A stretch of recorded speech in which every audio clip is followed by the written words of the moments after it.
Am I the a-hole for defending my right to skip a birthday party for my dad's almost stepkid and for insulting his affair partner? Last year, my mom and I, 18 female, found out my dad was having an affair with a new co-worker of his. She was a single mom, and when the affair came to light, she approached my mom and me and said her ex was a deadbeat. My dad was good to her son, and she wanted us to be respectful and accept the changes with grace, because a little boy's chance to grow up with a father figure was on the line. My mom and I told her where to go, and my mom warned her she wasn't welcome at our house. Because I was still 17 when my parents separated, custody was a thing, and a judge said I needed to spend every other weekend with my dad until my 18th birthday. My dad wanted more time, but I wanted none, so the judge went in the middle. I hated it, but once I turned 18, it was over. My parents' divorce was finalized a few weeks after my birthday, and we were free of my dad forever. When I spent weekends at my dad's house, his affair partner tried to befriend me and make me play sister with her kid. I was rude to her and made it clear she was not my friend and I wasn't going to be nice. She tried her whole BS speech again about her son, and I told her I didn't care about him, that he was not my problem and not my responsibility. But I couldn't be a jerk to a kid, so when he was around me, I was nice to him and he got attached. I didn't, honestly. I hated when he would seek me out, but he was a kid, so I dealt with it nicely. My dad told me he didn't want his affair to change our relationship, and that he wanted me to stay as little girl. I made it clear his actions had changed things, and our relationship was never going to be the same. I said there wasn't going to be one as soon as I could stop seeing him. He fought against what I said and wanted therapy with me, but I refused to go. To me, cheating is disgusting. Had my dad just left my mom when he was unhappy, that would have been fine. I wouldn't have been mad. Divorces happen. I know cheating does too. But cheating is so disrespectful and disgusting. And to expect me to play family with that woman? Never. So my anger isn't just at this affair partner. It's at him too. It always will be. Anyway, sorry. I just wanted to say that. I got an invite to the kid's birthday party. I'm guessing he's about 5. I'm not totally sure, but I knew I wasn't going, so I ignored it. My dad complained to my grandparents about me not showing up and upsetting the kid. They wanted to know why I didn't go and said I should have come to let him see I wasn't abandoning him. I told them he wasn't mine to abandon, and I wasn't going to stay in his life. They told me he's just a kid. I said he's a kid who isn't my problem. They wanted me to feel bad, and I made sure they knew I didn't feel bad and that I knew I didn't have to. They disagreed. Then the affair partner showed up while I was walking home from work to talk about me not showing up, and she wanted me to know her son missed me. I told her to leave me alone, but she kept talking, saying so much crap about her son's feelings. I told her to leave me alone and that she was one of the last people I wanted to hear from, but she still wouldn't let it go. So I told her the last person I wanted to hear from was a dirty, disgusting homewrecker like her who sleeps with married men. I told her she was repulsive in my eyes, and like I told her months before, she was never going to be my friend. I think my choice of words startled the fight out of her, and I got away from her fast and made it home. My grandparents heard about what I said, texted me about it and the party, and said they didn't like who I was becoming. I replied that I didn't like who their son became either, so maybe they should take a look at that. They kept texting me all this crazy anger, so I blocked them for a while. But I guess I know I could have kept walking and stuff, so am I the a-hole for not going to the party and for what I said to the affair partner? Now for the top comments. You are not the a-hole, sweetie, but Dad, his side piece, and his parents are. 100%. And what about your feelings? They are the dang adults. They are being ridiculously selfish, trying to make you play happy family so they feel better about what they did and the poor crap they are putting that 5-year-old through. Yes, you are being an a-hole. Your parents are divorced. Deal with it. Stop blaming Dad's partner and little kid. Maybe your mom was the reason they split. At least tell them that you are upset about the divorce and need time to process everything. Calling her a fair partner? It's kind of bitchy. I'm not upset about the divorce. I'm upset that my dad was a whore who cheated on my mom, and that the affair partner knew what she was and didn't care. because she wanted a dad for her son. Not the a-hole. You treated the child with kindness when forced to be present, but you're not obligated to have a relationship with any of them now that you're an adult. It sounds like a fair partner intentionally sought out a man with a kid, so she could know her kid would have a good father figure, and she assumed she'd get him an older sibling as well. Turns out when the sibling is old enough to know what happened, they don't like you so much. She fooled around and found out. May she and your father have the life they deserve. That would make sense, because she had met me and Mom before. We might have met her before the affair even started, since it was her first week on the job when we were introduced. It was brief, but it sounds like her motivation was a dad for her kid. Next story. Am I the a-hole for cutting his daughter off and taking away the things I was doing for her after she had some type of relationship with the woman her father cheated with? I, female 29, usually stay with my now ex-boyfriend Carl, male 38, on weekends. He lives with his daughter, female 16, when she's in due to joint custody. He works a job that he hates because he has no opportunities for career growth. So 7 months ago, he started a company with an associate, Gabby, female 35. She's definitely successful and knowledgeable, so my concern was what would happen if she ever decided to cut him off. I'm mentioning this because his contribution to their business was bringing in clients but not anything technical. For the past 5 months, he stayed out late while working on their plans. I never had any reason for doubt or suspicion until he went to meet her on a Sunday afternoon. I didn't say anything because I know starting a business requires a lot of effort, but it's odd to allow an associate to interfere with family life. 2 weekends ago, she showed up and berated him for cheating on her. We were hanging out at his place with his 2 brothers, mother-in-law, his daughter, and sister-in-law. Gabby showed up knocking at the door while Carl was in the shower. I started getting weirded out when his family seemed hesitant to answer the door. His brother finally went to talk to her, but she walked past him and confronted me. She asked about our relationship. I'll admit that I was a bit rude because I got defensive. His other brother went to get Carl, and it all turned into a crap show. At this point, I'm disgusted, and I don't know who was the real girlfriend and who was the side chick. Also, it's worth noting that she accused his family of betraying her. Carl remained vague when I demanded answers, and I felt like slapping him, but I controlled myself. She stormed out after an ugly exchange. I broke up with him that same day and haven't been able to find my way back into a good mental state. I can't believe anything he says, so whatever he explains will be a lie. This is where I might be the a-hole. I made the decision to pull my support for his daughter. I had been paying for a makeup subscription box, but canceled it.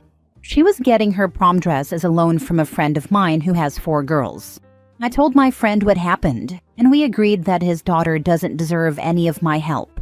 I also kicked them both out of my streaming services, will not help with the history school project, and will not keep her in my magazine subscription plan. Carl reached out, trying to discuss what I'm doing about his daughter. He said she's just a teenager and shouldn't have to pay for his mistakes. I agree that she has no power to stop him from doing bad things or from being a liar. And I know that she wouldn't be in a position to tell or warn me that her dad was cheating. But she's almost 17 next month. She's very mature, and she's definitely capable of telling right from wrong. She had 0 problems getting stuff and receiving help and favors from me and was comfortable asking for things. She's not a brat or the demanding type. She low-key asked for stuff and I was happy to help. I'm sure she also benefited from Gabby because it makes sense, since I'm under the impression that Gabby was no stranger to her either. I told him, let Gabby do it, and he tried to complain about how Gabby vandalized their website. She took their page down, and all it shows is a black screen.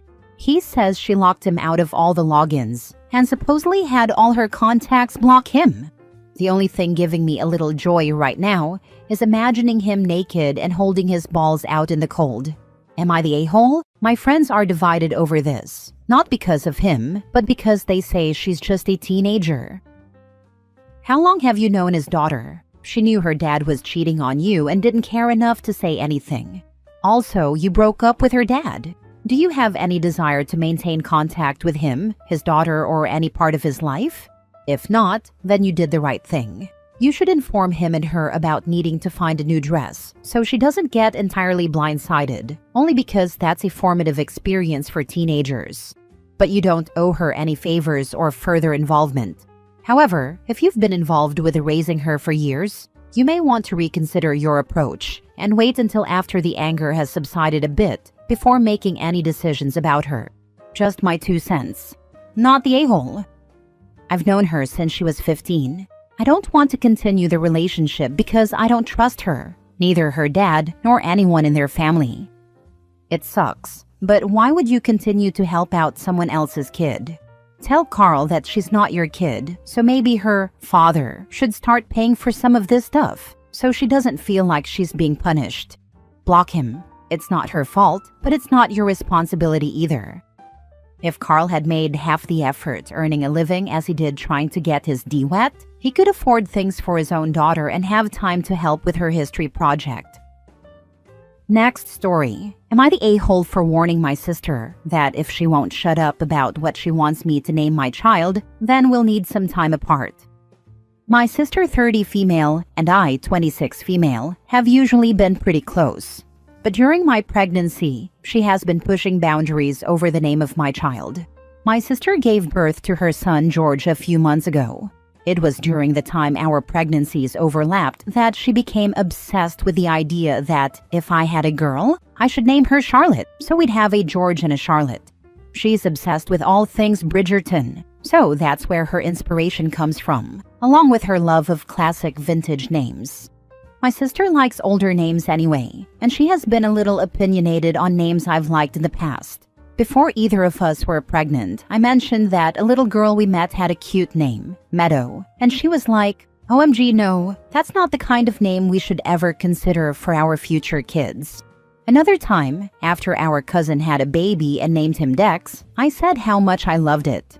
Later, my sister asked me why I'd lie, and I told her I didn't. I really loved the name. Even with things like that happening occasionally, she didn't fixate on it. But now, totally different. At the very start, she told me I should choose a vintage name for the baby, like Ethel, Evelyn, Arthur, or Theodore. I told her I wasn't looking for name ideas and wouldn't discuss them with anyone but my husband. Then, when she decided on George for her son, she told me I needed to name my baby Charlotte if she's a girl.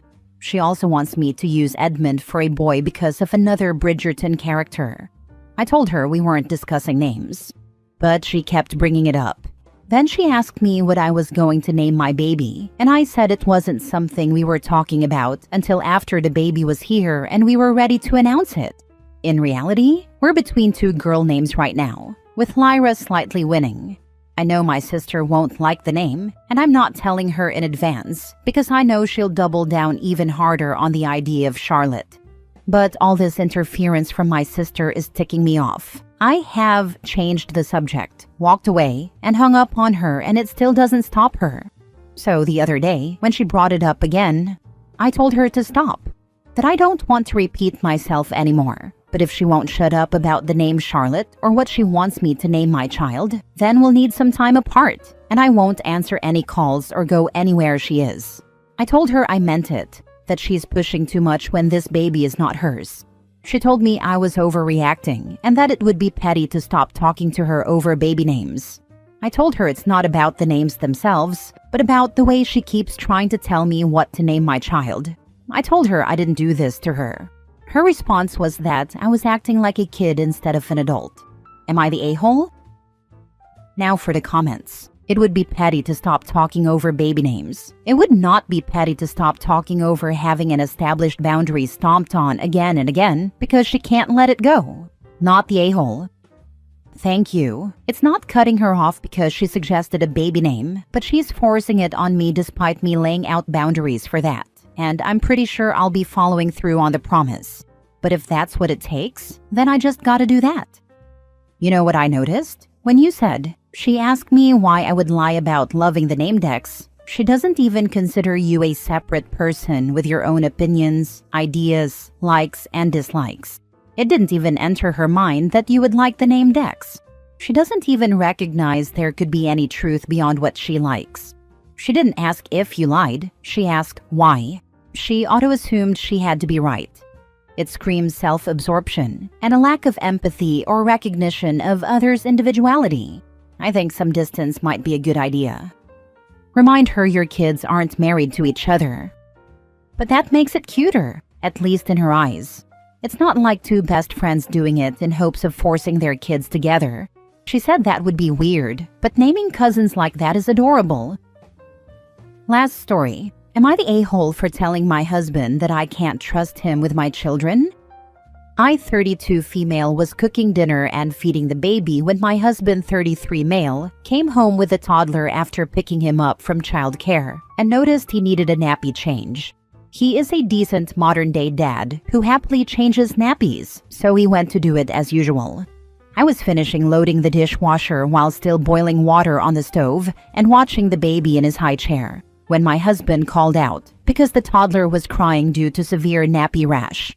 I was hoping he could deal with it, but he seemed to panic and just said he would stop. I went in and saw him closing a fresh nappy without having cleaned the toddler. I took over. Sure enough, the nappy rash was bad, which was all the more reason to clean it properly. So you can lather on the cream for healing. Once done, I went back to cooking dinner while my husband sat on the couch with the toddler. I said I wasn't happy that he didn't handle that situation because it worries me if I'm ever not here. What if I die? What if I go out for a night? How can I trust him to look after the kids if he can't even deal with such a basic task? He then started saying, yeah, well, if I was a normal husband, I wouldn't even be home from work yet, and you would have had to do it anyway. Then said something about it being a woman's job. While I was offended by his comments, I said it was irrelevant because we weren't talking about gender roles. He brushed it off completely as not a big deal. I said that I found it horrible that he couldn't see that this was an issue or admit he was wrong. He then said, what I find horrible is that not 5 minutes after coming home, I get yelled at and abused when all I was trying to do was help. Is he right? Am I the a-hole for thinking he should have been able to handle the situation? Or should I have been more supportive and helped without commenting? Info. Are these his kids? Why did you refer to them as your kids? Yes, sorry, they are our kids. That's kind of telling, isn't it? Not the a-hole. Dude really said, if I was a normal husband, I wouldn't even be here. Like that was some kind of flex. Sir, what? You weren't yelling at him for needing help. You were concerned that he straight up gave up mid-wipe and was about to leave your toddler marinating in their own disaster. That's a parenting red flag, not a husband getting nagged moment. He doesn't have to be perfect, but bare minimum, he should be able to handle basic hygiene without tapping out like it's a UFC match. Dude's mad he doesn't have a longer workday, while complaining he has to then do something at home as the trade-off? He'd rather be at work than participating in life with his family.